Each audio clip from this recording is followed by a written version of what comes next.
Shalom and welcome to another in our series of podcasts from Temple Beth, a dynamic center for conservative Judaism in Los Angeles. This is a recording of a teaching with TBA Rabbinic resident David Kaplinsky. So I came up with this idea of what to teach, partially inspired just by the idea of having a series, which another one of our Rabbinic residents, Julia Knoblauch, did about Israeli poetry is in the classes that I'll teach about in Third Meal. I had the idea of next week's Midrash tonight, right? Because we're already reading the Torah reading for the coming week. That was read really beautifully today. And so we're thinking about next week, and we're thinking about the Torah portion to come. And so I thought it'd be interesting to look at some greatest hits of Midrashic readings, of Rabbinic readings on the text. And over the course of COVID, I spent a lot of time on Shabbat just reading Midrash because I found it really interesting, fascinating, the connections that the rabbis draw and also the stories that fill in the gaps. And one of my favorite Midrashim is Midrash Tanchuma, which is a homiletic series of homiletic Midrashim, similar to Midrash Rabbah. It's meaning that they're midrashim that were meant to be spoken, we think, at least to some extent, as sermons, right? That they're supposed to be little snippets of Divrei Torah of rabbis past, and we'll look a little bit and maybe get to learn a little bit of how Tanchuma and Midrash Rabbah, use different verses from different parts of the Torah to connect us back to the portion that we're currently in, and we'll see a little bit of that. So we'll just get started a little bit. We're looking at Toldot, and this Midrash, you'll see, is exploring a little bit of what it means, how our generations interact, how parents influence children. Is it possible, in some sort of cosmic way, that children and grandchildren actually have an effect on grandparents? Obviously, chronologically, maybe scientifically, we have trouble with that. But the Midrash is playing with the idea that the merit of future generations can possibly have a positive impact even on previous generations, sort of through the idea that God anticipates this now. We'll get into that. All right, so the Midrash starts. So there's a number of Midrashim on Toldot, and often with Tanchuma, they'll take the first line of the Midrash, and you'll have 7, 8, 10 different interpretations of just the first line of the Torah text. So this is one that struck me this week. So the first line of the Torah portion next week is Ve'ele Toldot Yitzchak. Avraham holided Yitzchak, right? These are the generations of Isaac, Abraham's son. Avraham begot Isaac, right? It actually doesn't say Avraham's son. That's in the translation. These are the generations of Isaac. Abraham gave birth, his progeny is Isaac. So it says, Zeh she'amar HaKatuv, Ateret zkenim b'nei vanim v'tiferet banim avotam. Right, the scripture states elsewhere, he's going to pull the midrashist, as our teacher, Dr. Arya Cohen, likes to say, pulls from a whole different part of the Torah to show how the Torah is all connected, and says from Proverbs, from Mishle, grandchildren are the crown of their elders, and the glory of children is their parents. And so they're going to kind of take these two and see what do they have to do with each other. Hatzadikim mitatrin bivnei v'nehem v'nehem mitatrin ba'avotam. So the idea that they're pulling out of this is the righteous are saved by their grandchildren, and their children are saved by their fathers. So they're playing with the idea of an atara, right, or ateret, right, which is a crown. And there's also a Hebrew verb that is related to that, but actually means to save, to kind of encircle and protect in a certain way, like the same way that a crown is encircles. So they're playing on this idea of ateret, so that righteous are saved, but they're also the crown of their grandchildren, and their children are the crown of their fathers. So the Midrash says, Ketzad, how do we know this? You give this pretty bold statement. Avraham nit ater bizchut Yaakov, keshehishlich oto Nimrod letoch hakivshan, yarad HaKadosh Baruch Hu lahatzilo. So we know this from that Abraham was saved for Jacob's sake. After Nimrod caused Avraham to be hurled into the fiery furnace, the Holy One, blessed be He, descended to rescue him. Okay, so this is the idea of the future merit coming back on the grandfather. And they're going to give a proof for why do they think this? Why would Jacob be the person to help Avraham in this case? Avraham's got a lot of his own merit. So it goes on to explain, and I'll just go in English a little bit. The ministering angels thereupon exclaimed, Master of the universe, why do you trouble to save him, since so many wicked men will descend from him? You know, we have a lot of angel-human rivalry in our Midrashim. That, you know, there's the idea of when the Torah was given, the angel said, why are you going to give it to these flesh and blood nobodies? We're the ones, which gets refuted. So again, the angels are stirring up trouble for the humans and saying, you know, there's going to be wicked people descending from Abraham. Not every, you know, Israelite or Jew is going to be a good person necessarily. And the Holy Blessed One said, I shall save him for the sake of his grandson Jacob, who will descend from him. Okay, so again, we have this idea. Why Jacob? Where do we know this? Rabbi Berechia said, it is written, Lachen ko amar Adonai el Beit Yaakov asher pada et Avraham. So it pulls from Isaiah, from the prophet Isaiah, who is, doing a prophecy about, you know, the terrible state that Israel's in, but how God is going to redeem them as he's wont to do. Assuredly, thus said the Lord to the house of Jacob, who redeemed Avraham. So you look at this line and you think, okay, the house of Jacob redeemed Avraham? How can that be? Jacob's after Avraham. So they're reading into this idea from Isaiah that Jacob, somehow the merit of his future generations saved him in this moment, this make or break moment for Avraham. That is, he redeemed him from the furnace for the sake of Jacob. So they're imagining this redemption to be this story of saving from the furnace. Hence, therefore fathers are saved for the sake of their descendants. It's obvious. All right, so what is this stuff about the furnace, right? Because that is not in the Torah. There's a lot of we have the constant challenge every year when we get to Lech Lecha and we get to the story of Avraham, or Avram first. Why this guy? Why does God say, go from your land? And the Midrashim are abundant trying to fill in the gap of that understanding.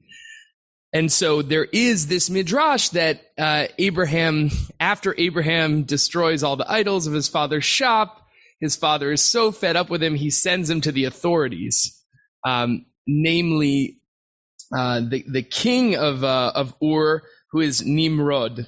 And we can take a look on the other side. We can hop over to another Midrashic text, Breshit Rabbah, and look at the story of this whole fiery furnace. So it says, thereupon Terach seized him and delivered him to Nimrod.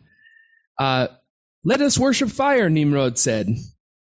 Let us rather worship water, which quenches fire, Avraham said. Let us worship water, Nimrod said. Let us rather worship the clouds, which bear water, Avraham said. Let us then worship the clouds, Nimrod said.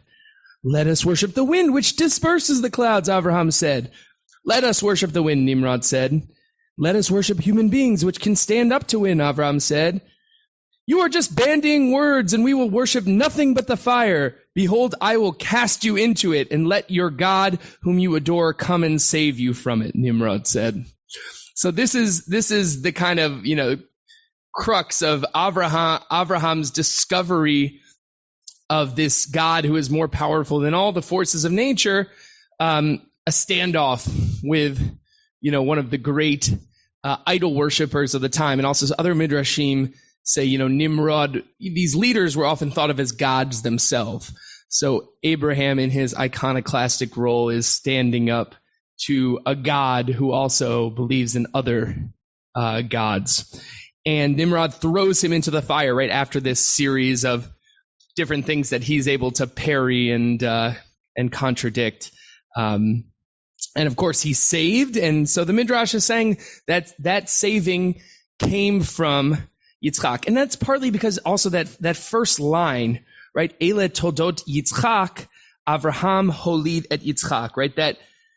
That we have the generations of Isaac, right? The future generations put side by side with the previous generation. Avraham caused Yitzchak to be, but Yitzchak also is going to have other generations, so that there's somehow a mutual connection between the generations, one way and another. So that's sort of what they're playing with in this midrash.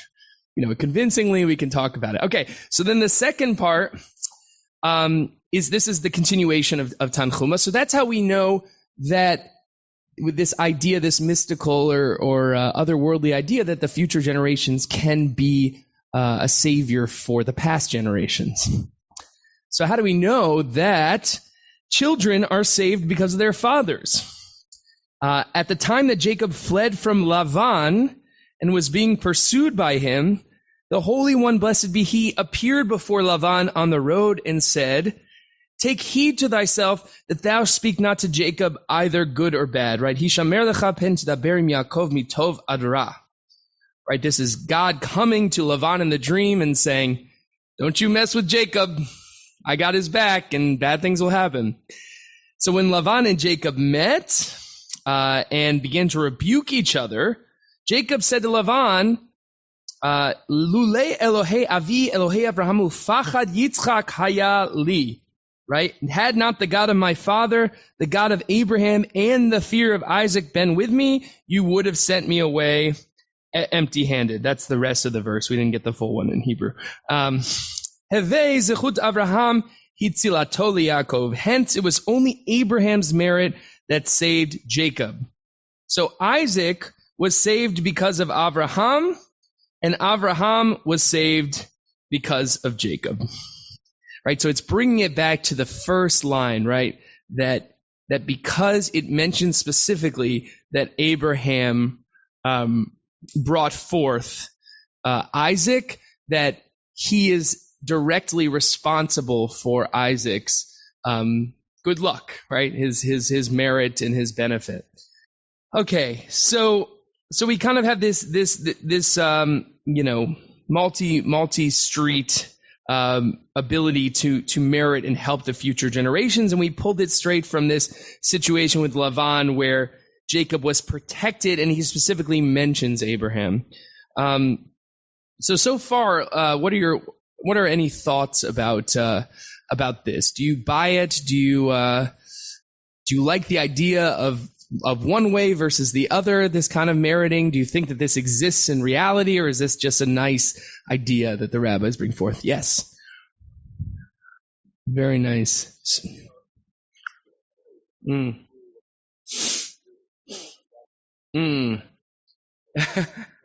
Right. Great. So just to translate that back, that's awesome. Shkoch, my pleasure. Thank you. Yeshkoch to you. Just to bring that back to those on Zoom and to kind of just process that, because there's a lot. So one, the idea, remind me your name? Irv. Thank you, Irv. I'm trying to get everybody solid. So Irv was saying that one, the feeling that he had when he was able to help out his father and his father's business was kind of this feeling of is connected to this, that it's sort of the meriting of helping other generations, right? Seeing how his dad taught him to do that and how he can contribute back is what I was reading out of it, and also speaking about his family history and his Holocaust surviving family, and how his grandfather broke away politically from the family and also religiously. So just thinking about the interplay of the generations that we touch on in this, how there are positive and negative pushes and pulls of the different generations, and we can have feelings of help from the past, and also we want to break away from the past, and but we don't know necessarily. Maybe that breaking away was the merit that all the generations needed. Yeah. Jackie? Yeah. Great. So just to put that in, if you want to say more as well, Jackie was mentioning that it really does, the Midrash, and I noticed this too, that the Midrash really does dance around Isaac, even though it starts with Isaac, and specifically says Abraham is Isaac's father, and the Midrash is playing off that. It focuses a lot more on Yaakov.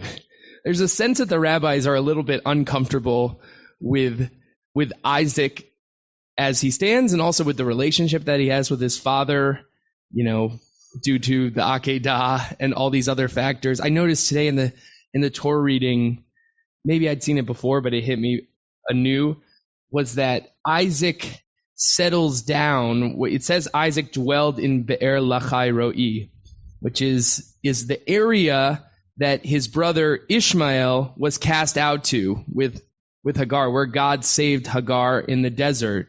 That Isaac ends up settling in that very same place feels like a little more than coincidence somehow. That there's things that Isaac is confronting. But yeah, the Midrash, I think, does have a stronger sense of Abraham and a stronger sense of Yaakov as our ancestral examples. And Isaac's story is a little bit undercut. Right? And we hear from him, but he's a mysterious character. We hear from him in bits and pieces. And it does come around at the end, though, but just as the cap, right?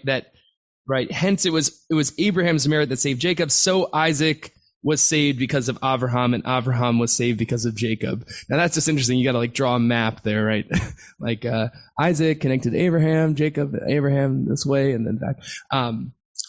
Yeah, but it does draw on those people that we feel more strongly about what we know about them and how they connect to us. So it's a really good point. Anybody else? Any other thoughts before? Yes, Rabbi Chorny, please. Yes. Yeah.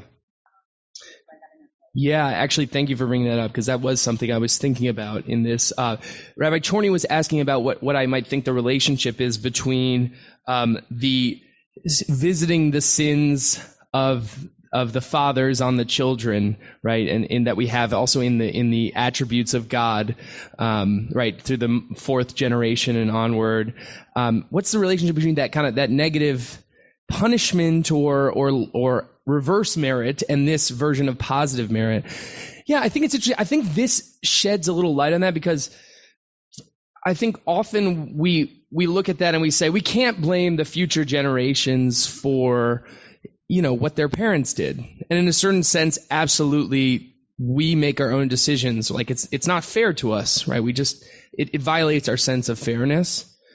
At the same time, right, that there's a way, I think a lot of people have tried to logic this out by saying, well, there's the idea of intergenerational trauma, right? Things that affect parents, somehow in certain ways affect the children and potentially the grandchildren, depending on what it is. And obviously, I still think that people have the ability to counter that to some extent, but it's a hard force. It's something that sets people back. That's very difficult.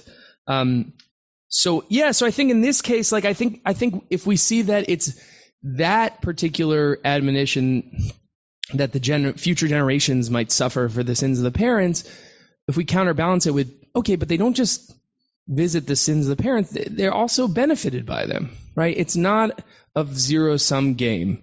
Also, we know no one's perfect. We know even people who we consider not behaving particularly well did great things and had great moments, and that also passes on. So I think it actually fills out the picture, that it feels a little less difficult to stomach just the simply negative, if we're thinking of it in a more holistic way, that it's the trauma, but it's also the care and the kindness and what we learned from our ancestors as well.